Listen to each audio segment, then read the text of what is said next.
Ashad and I are heading to Manhattan, New York to a Bitcoin conference. As you guys know, me and Ashad, we hold a Bitcoin in our portfolio. I was introduced by Max Kaiser actually about Bitcoin. He's an economist. I got involved in Bitcoin in 2012. I started off as mining. I turned my gaming computer into a mining rig. Since 2012, I stopped playing video games. I used to play Counter-Strike. I used to play Call of Duty. Because of Bitcoin, I stopped playing video games because I could no longer use my computer. To this day, I still own Bitcoin. I think Bitcoin is too risky not to own at this point because of what's happening in the world, and this is just a great asset to have. The reason why I would go to Bitcoin conference because I want to surround myself with like-minded people, not only to learn information, is to give information, and also to challenge them.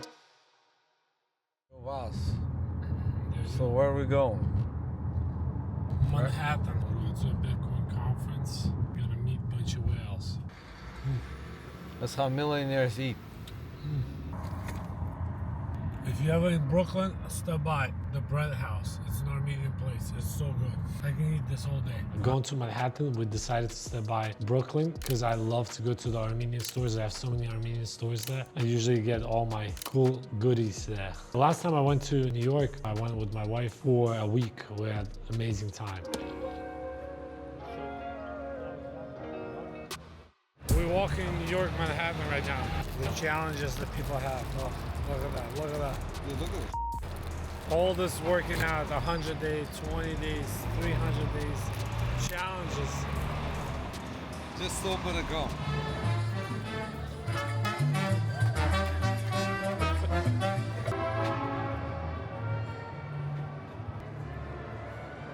This is cool. If I spend 1 week in Manhattan in a year, for me, that's more than enough. It's just too noisy. The cool part of it has a lot of cool stores. It's like in 2 blocks, there's so many stores, probably more stores than Miami or especially Philadelphia if you compare it. New York is great, but not more than 1 week.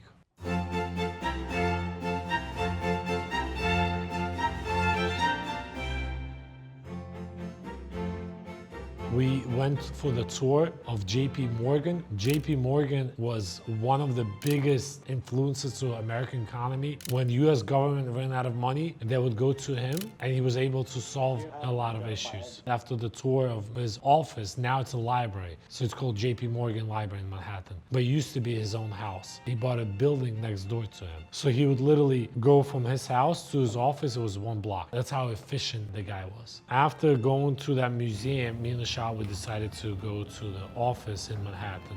They have a nice industrious office so you can just go there for 1 day. At the end of the day, we still have to work. We still have to operate 200 employees. Here in Manhattan, we gotta buy everything. So Manhattan is a good area to buy. Cash flow doesn't matter where. I don't discriminate. I like to discriminate between cities. I like heavy cash flow. Florida, New York, LA, doesn't seem to be a heavy cash flow. Any major city is not a good way to buy a real estate property because cash flow is not there. It's good for tax write-offs, price appreciation, but not for cash flow. At the end of the day, depending what you're looking for. Are you looking for cash flow and make money every single month? Then I would stick to small cities.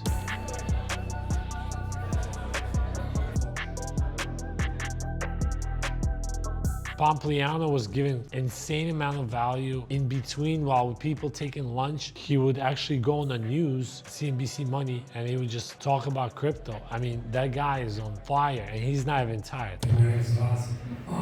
My concern about Bitcoin, the quantum computing is getting stronger. It's being adopted by big corporations like Microsoft and IBM, and they're making a huge progress. By 2032, I'm projecting that it should be able to get into your private key. And as we know, once again, if somebody can guess your private key, they can have all your Bitcoins. And that's my concern.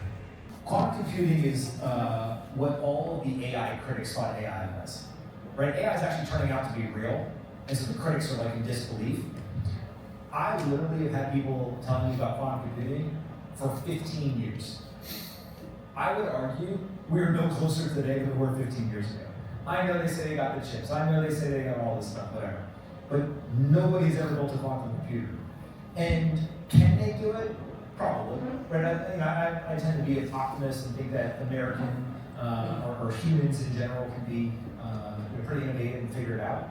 But if you're telling me you're going to do something in 2032, you've got a long time to figure out how to defend against it. Anthony Pompliano, I love you, man. You're an amazing dude. But at the dinner, the private dinner we had on the last day with a bunch of billionaires, I asked that question. So Bitcoin has 3 different challenges. So one of the flaws is quantum computing. Quantum computing works on the atom level. It's a new way of calculating stuff. They've been working on that since early 2000s. Quantum computers does not work on binary like our traditional computer works on like zeros and ones. It's completely different. So the reason why I asked if it's a threat, essentially the way Bitcoin operates, you have a private key and a public key. Public key is only used in order to deposit. Private key is access to your balance. Using a JavaScript, I would try to guess different private keys. I was not able to successfully do that. That's why I got involved in Bitcoin. I was like, oh my God, this is the most secure way of storing wealth. If quantum computing will be able to guess your private key, it can have all of your coins. I believe in the next 5 to 7 years, pretty much every household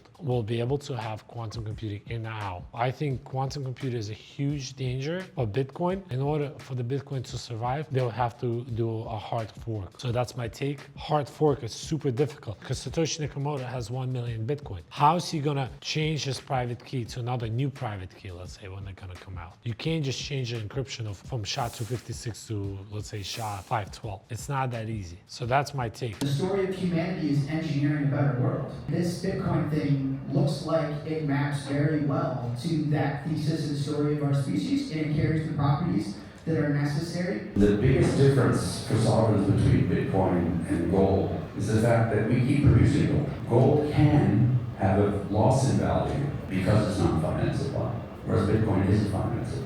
Awesome show so far. A lot of good speakers. We just wanted to share our opinion on crypto, where it's heading, where the challenges are, and I'm sure we're going to talk about it in the podcast. What are the big challenges that you see in the Bitcoin space? I mean, government for one, but right now I don't see it short term because we have a good government. But I'm talking about governments all like across the world. You know, it doesn't have to be the U.S. Obviously, it's the leading force, but in the long term, in the short term, I feel like it's going to be successful once the Bitcoin is really going to be questioning the fiat currencies around the world. That's when I think the politicians will be like, oh my God, this might not be good. Because they want to obviously preserve the right to just print money out of thin air, and Bitcoin is challenging that. So you think Bitcoin is a threat to currencies? 100%. Yeah. That's interesting. I would say to that, I don't think it's a threat, and I think it's a threat. So what I mean by that, Bitcoin is going to expose a lot of currencies that might go into hyperinflation, but other currencies might get stronger. So I believe dollar is going to get stronger because of Bitcoin. Some currencies will probably collapse. I don't think it's a competition. And I would love to know what people watching, what they think. Do you think Bitcoin is a threat to a dollar, or it's kind of coexisting together? Because what I think of Bitcoin is like gold 2.0, super massive, much better, much stronger, right? So the gold kind of makes the dollar stronger in a way. But my biggest fear and a threat to Bitcoin is quantum computing mixed with AI. No one can even comprehend where it's going to be, because AI is going to be probably 5,000 IQ by in the next 4 years. Quantum computer is going to be in 5 years in every single household. So nobody has quantum computers. It doesn't operate on the binary from zeros and ones. So it's a completely different architecture. So I think that's the biggest threat. The security we know today might totally collapse. Yeah, that's fine. It's just like a locking mechanism. We just come up with different locks. It's fine. I don't think that's a big threat. It's a challenge. It's not a threat. We're going to overcome it with better locks. But from the standpoint you're saying Bitcoin is gold 2.0, I agree with you. The only thing is that's why we took the dollar off the gold standard, because we couldn't compete with it. So we had to take it off and just continue to print. There is no fiat currency that has not collapsed over the last 500 years. Dollar is no different. It's the way the system works. It's doomed for failure. You just kick the can down the road. It doesn't mean it will never collapse. It'll collapse. It's just a matter of time.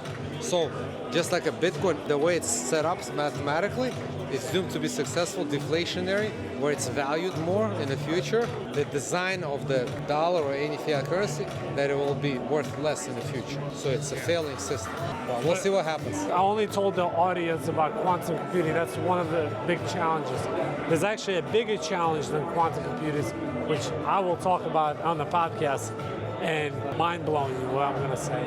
Stay tuned, guys. The people that Anthony had was just, I mean, he had Senator, he had Vivek Ramaswamy, he had so many great speakers. A lot of people are pro-Bitcoin. It's just too risky not to have this asset. You gotta diversify. I don't believe in cash as a store of value because cash depreciates every single year. A healthy depreciation, which is 2% inflation. So essentially your $100 goes to 98, 96, so every year is depleting. Versus Bitcoin, it appreciates that. And that's due to the algorithm that Satoshi invented, that hashing power, it gets more and more difficult and more people are mining, so it's harder to get Bitcoin. Not only that, every 4 years, the system spits out half less Bitcoins. For that reason, Bitcoin can only go up or to zero. Why does Bitcoin dominance keep growing? It's because it's got the strongest, oldest, and most diverse community. Why is it hard for new coins to get any momentum? Because it's really hard to create community. I think if you have a chance to go to events like that and just surround yourself with like-minded people, ask questions, other people that come into the event, just to learn about the industry, because this is cutting-edge technology. You always want to be part of it. And like some of the speakers, you would just look it up. It's a great event to be part of. And if you can't attend, just take some time, watch it online. You never should ever stop learning, especially when it's like, hey, I think Bitcoin is a bubble. What if it's not? What if this one time you're wrong? What if I'm telling you this is not a bubble? What if I'm telling you this is not a pyramid scheme? I'm just saying, like, I always look from a perspective as like, I can't claim that I know it all. So getting to events like that opens up your mind. Hey guys, and if you like this video, if you want to see more me talking about Bitcoin, click like and comment exactly what you want me to talk about it. Because I just told you here about quantum computing, that's a one threat. There's 2 other threats that Bitcoin have. I will probably speak on the next podcast about that. I'm not a Bitcoin maximalist, but I do believe in it.